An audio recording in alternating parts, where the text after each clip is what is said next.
Hello everyone. आज है 28 मार्च और वीडियो को शुरू करें उससे पहले आप सबको होली की हार्दिक शुभकामनाएं। और इस वीडियो में आज हम बात करने जा रहे हैं रिलायंस पावर के बारे में और रिलायंस कैपिटल के बारे में। दोनों ही कंपनी अगर हम देखें तो अनिल अंबानी ग्रुप की कंपनियां हैं। दोनों ही कंपनी अगर हम देखें तो कर्ज के बोझ के तले दबी हुई कंपनी है और दोनों ही कंपनी में अगर देखें तो प्रमोटर खुद अपना हिस्से को बेच रहे हैं। वीडियो में हम डिस्कस करेंगे कि दोनों ही शेयर्स में रैली देखने को मिल रही है पिछले कुछ वक्त में, तो क्या खरीदने का मौका यहाँ पर बनता है या फिर ये एक बड़ा ट्रैप है। तो उन सारी चीजों के बारे में हम डिस्कस करेंगे, लेकिन उससे पहले अगर आपने अभी तक चैनल को सब्सक्राइब नहीं किया है तो प्लीज अभी इसे सब्सक्राइब कर लीजिए, क्योंकि आगे भी बहुत सारे वीडियोस हैं जो आपको काफी ज्यादा हेल्प करेंगे। उसके साथ साथ अगर आपने अभी तक मेरी टेलीग्राम चैनल को सब्सक्राइब नहीं किया है तो उसको भी सब्सक्राइब करना मत भूलिएगा, लिंक आपको डिस्क्रिप्शन में मिल जाएगा। तो बात करते हैं सबसे पहले रिलायंस पावर की। रिलायंस पावर 4 रुपए 70 पैसे का ये शेयर है। पिछले एक महीने में अगर हम देखें तो एक महीने में ये 9% का ग्रोथ दिखा चुका है। 4 रुपए 28 पैसे के ऊपर था, इतनी बड़ी रैली आई कि 5.5 रुपए तक पहुंचा, लेकिन उतनी ही बड़ी गिरावट भी देखने को मिली और दोबारा शेयर पहुंच गया 4 रुपए 28 पैसे पर। फिर से तेजी बनी, 5 रुपए के करीब पहुंचा, अब वापस गिरावट है। एक साल का अगर हम यहाँ पर ग्राफ देखें तो 330% का ग्रोथ भी है। 1 रुपए का शेयर था, बड़ी तेजी आई, गिरावट आई, तेजी आई, गिरावट आई, तेजी आई, गिरावट आई, तेजी आई, गिरावट आई, बड़ी रैली आई, फिर से गिरावट आई। तो देखिए अभी भी बहुत हाई प्राइस पर यह शेयर ट्रेड कर रहा है, ऐसा हम यहाँ पर मान के चल सकते हैं। 3 साल में अगर हम देखें तो पिछले 3 साल में 87% की गिरावट है।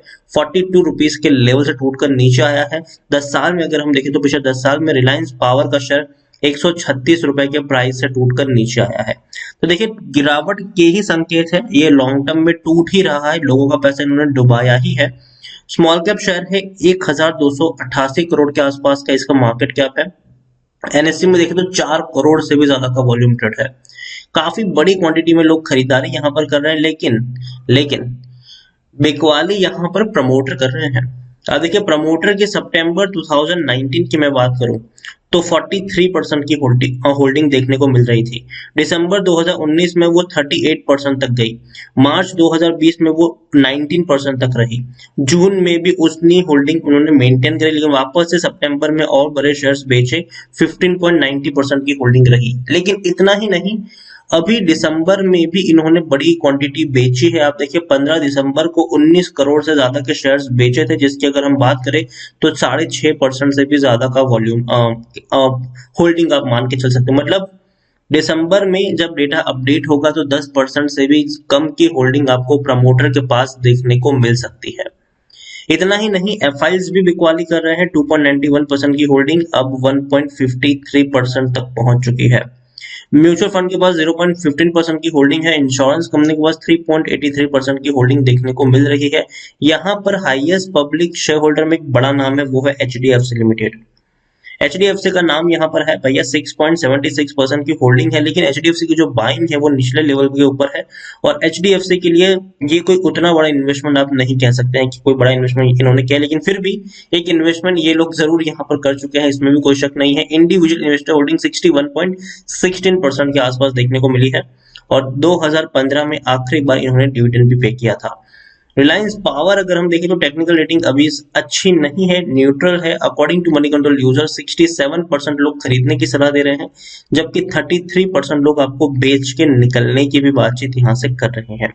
प्रमोटर के द्वारा बिकवाली के ट्रेड हमेशा देखने को मिले हैं। और रेवेन्यू की मैं बात करने जाऊं तो रेवेन्यू डेफिनेटली अच्छे आए हैं, लेकिन फिर भी कंपनी के ऊपर कर्जा इतना ज्यादा है कि इसके ऊपर हम भरोसा अभी भी नहीं कर सकते हैं।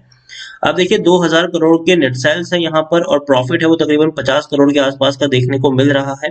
तो अच्छे कह सकते हो, लेकिन फिर भी कंपनी की जो प्रीवियस हिस्ट्री है उसको देखकर अभी भी भरोसा नहीं आता है। और दूसरी बात, पब्लिक यहाँ पर सबसे ज्यादा होल्डिंग लेकर बैठी हुई है।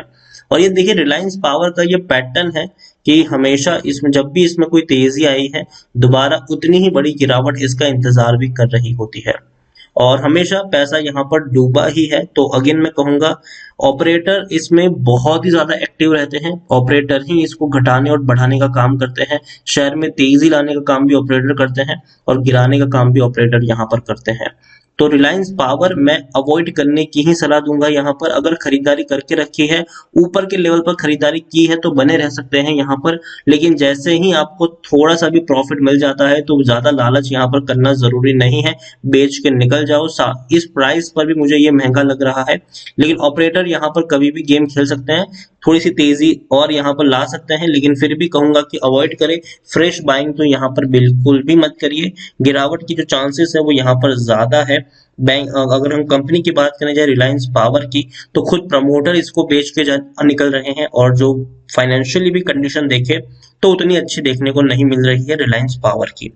तो अवॉइड करने की सलाह होगी यहाँ पर, और फ्यूचर में इन्वेस्ट करने की सलाह यहाँ पर बिल्कुल भी नहीं होगी। अगर आपको पावर कंपनी में निवेश करना है तो टाटा पावर जैसे बेहतरीन शेयर्स है जिसमें आप अपना पैसा लगा सकते हैं, लेकिन रिलायंस पावर मुझे लगता है कि अभी भी उतना पॉजिटिव नहीं रहने वाला है। उसके अलावा एक और शेयर इसी ग्रुप का है, रिलायंस का, अनिल अंबानी ग्रुप का, रिलायंस कैपिटल। इसमें भी अगर हम देखें तो पिछले कुछ दिनों में बढ़िया आग इसने उगली है, 9% का ग्रोथ यहाँ पर भी है, 10 रुपए से उठ के सीधा 13.5 रुपए तक गया। लेकिन एक साल का मैं अगर आपको ग्राफ दिखाऊं तो एक साल में इसने भी 165% से ज्यादा का ग्रोथ दिखाया है।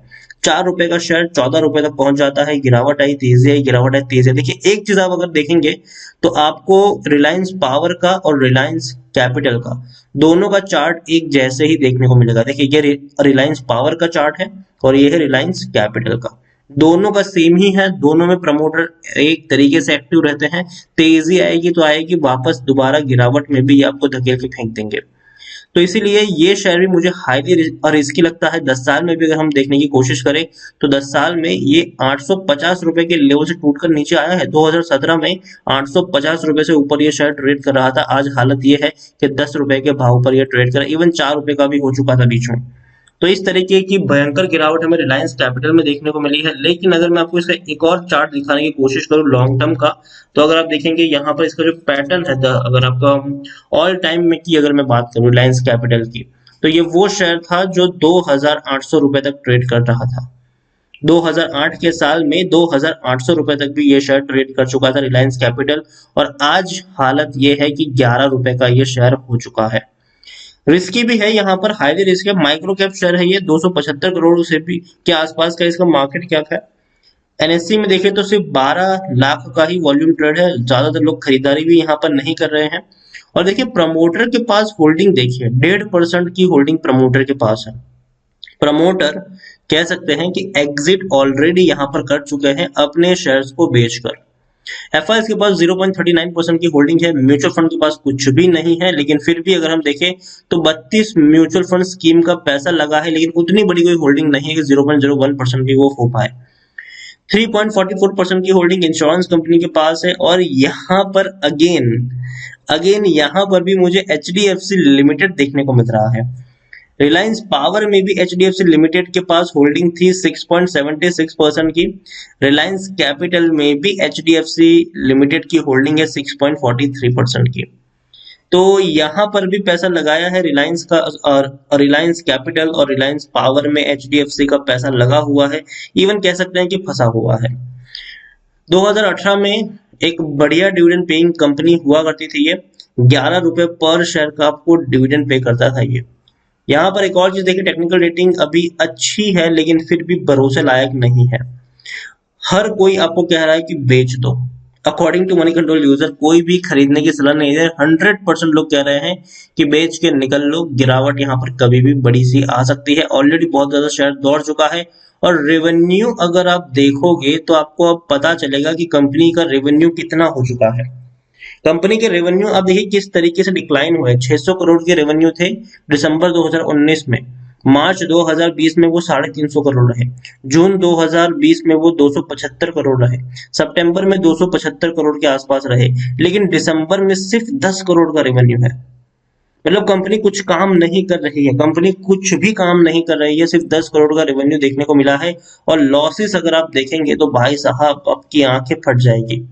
28 करोड़ का लॉस हुआ था दिसंबर 2019 में, बाद में 2020 मार्च में 2500 करोड़ का लॉस था, बाद में 388 करोड़ का लॉस, लेकिन सितंबर में ये लॉस और बढ़ा और 2500 करोड़ रहा। और दिसंबर में जहां 10 करोड़ की इनकम थी वहां पर 4,245 करोड़ का नुकसान भी आया है।